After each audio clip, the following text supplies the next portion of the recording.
warn you and I warn myself from something that's very, very easy to do right now. It's a subtle point, but it is extremely dangerous. And that is focusing on the problem itself. See, one of the most powerful stories to me is the story of Musa alayhi salam in front of the Red Sea. I feel like within this story, it's like a narrative that explains our whole condition and the reactions that we have when we are faced with challenges. And Allah subhanahu wa ta'ala shows us in this story, He compares and contrasts the reactions of different people to the same external event or the same external obstacle. فَلَمَّا تَرَاءَ الْجَمْعَانِ قَالَ أَصْحَابُ مُوسَى إِنَّا لَمُدْرَكُونَ. When Musa alayhi salam is now trying to escape Pharaoh, there's a Pharaoh following behind with his army.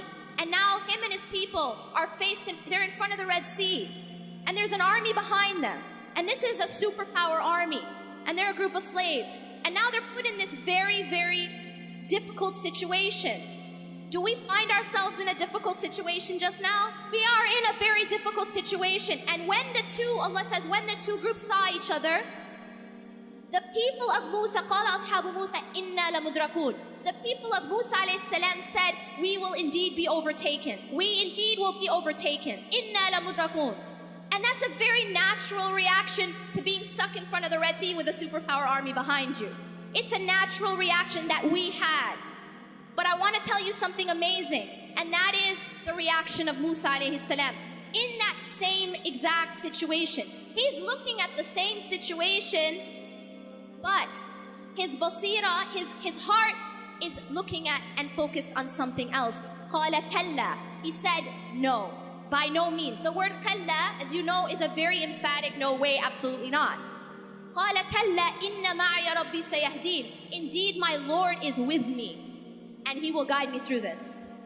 The reason why I love this story so much is because this story isn't just a story. It's awesome, it's something we tell our kids, but it isn't a bedtime story. It is a sign, and Allah actually continues to say in فِي ذَلِكَ لَآيَةٌ, that indeed in this is a sign, but most people don't get it. Most people don't understand. It is, you and I are never going to be in front of a large body of water with an army behind us, but we are going to be put in situations where we feel trapped. And we are going to be put in situations where we don't see a way out. And we feel that way just now. We feel that way politically. We feel that way socially to a large degree. But what's so powerful here is how. How was Musa alayhi salam able to respond in that way? How was he able to say, no, we will not be overtaken. No, I'm not going to be taken. I'm not even worried that we're going to be overtaken. Why was he able to do that? And the answer is because his focus was not on the problem. His focus was not on the Red Sea, and his focus was not on the army. His focus was on Allah. His focus was that, no, إِنَّ مَعَيَ رَبِّي سَيَهْدِينَ. My Lord is with me. And if Allah is with you, you don't have to worry. He will guide me through. Allah is teaching us a timeless lesson. We're gonna be put in situations where we feel trapped. That's a promise. We're gonna be put in situations that look impossible. And what also strikes me about his story is that he didn't know how he was gonna get out of that situation.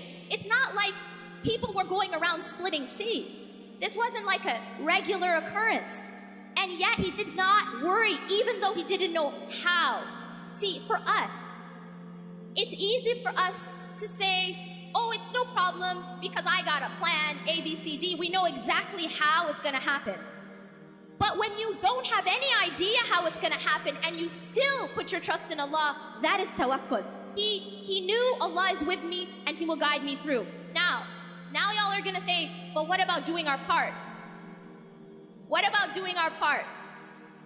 And the reality is, what's so beautiful about this story is that although obviously Allah subhanahu wa ta'ala is going to save him, Allah still asked Musa alayhi salam to take action. He's asked him to do something. He asked him to take his staff and strike the sea. And so he was still asked to take action. We are still asked to take action. Tawakkul and action are not separate. They have to go together. I'aqilha wa tawakkal, as the Prophet ﷺ says, that you have to tie your camel and at the same time your trust is in Allah. Don't think that they're separate. So often I hear this translated as, tie your camel and then put your trust in Allah. That's not what it says. It says, اعقلها وتوكل. When the man was told by the Prophet ﷺ, tie your camel and put your trust in Allah, the two are simultaneous. We don't work and then depend on our work and depend on our deeds for results. No, we work and we depend on Allah for results. And that's a very, very important point. One of the things that happens a lot, and this is a pitfall that a lot of us activists fall into, is that we put our trust in our own activism. We put our trust in our own activism. And so what happens is when we don't see the exact results that we wanted, we lose hope. Inna lamudrakun. We have that attitude of we're going to be overtaken. But you see, if you put your trust in Allah subhanahu wa ta'ala, regardless of what you're seeing, you know that He's got your back. And that's what happened with Musa alayhi salam. He was told to strike the sea, so he's taking an action. But, this is an important point, it is not his action which caused the result. Why did he strike the sea? Because it was Allah who told him to. It was part of his worship.